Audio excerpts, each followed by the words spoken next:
आप सबको जय मसीह की हिंदी बाइबल स्टडी में आपका स्वागत है। हमारा आज का वचन है उत्पत्ति की पुस्तक 5 अध्याय वचन 1 से 32।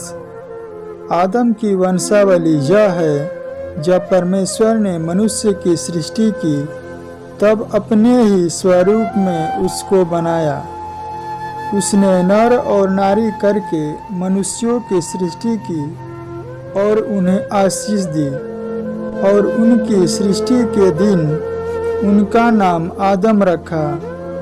जब आदम 130 वर्ष का हुआ तब उसके द्वारा उसकी समानता में उसी ही के स्वरूप के अनुसार एक पुत्र उत्पन्न हुआ। उसने उसका नाम सेत रखा। सेत के जन्म के पश्चात आदम 800 वर्ष जीवित रहा और उसके और भी बेटे बेटियां उत्पन्न हुई। इस प्रकार आदम की कुल आयु 930 वर्ष की हुई। तत्पश्चात वह मर गया। जब सेत 105 वर्ष का हुआ तब उससे एनोश का जन्म हुआ। एनोश के जन्म के पश्चात सेत 807 वर्ष जीवित रहा और उसके और भी बेटे बेटियां उत्पन्न हुई। इस प्रकार सेत की कुल आयु 912 वर्ष की हुई। तत्पश्चात वह मर गया। जब एनोश 90 वर्ष का हुआ तब उससे केनान का जन्म हुआ। केनान के जन्म के पश्चात एनोश 815 वर्ष जीवित रहा और उसके और भी बेटे बेटियां उत्पन्न हुई। इस प्रकार एनोश की कुल आयु 905 वर्ष की हुई। तत्पश्चात वह मर गया। जब केनान 70 वर्ष का हुआ तब उससे महललेल का जन्म हुआ। महललेल के जन्म के पश्चात केनान 840 वर्ष जीवित रहा और उसके और भी बेटे बेटियां उत्पन्न हुई। इस प्रकार केनान की कुल आयु 910 वर्ष की हुई। तत्पश्चात वह मर गया। जब महललेल 65 वर्ष का हुआ तब उससे एरेद का जन्म हुआ। एरेद के जन्म के पश्चात महललेल 830 वर्ष जीवित रहा और उसके और भी बेटे बेटियां उत्पन्न हुई। इस प्रकार महललेल की कुल आयु 895 वर्ष की हुई।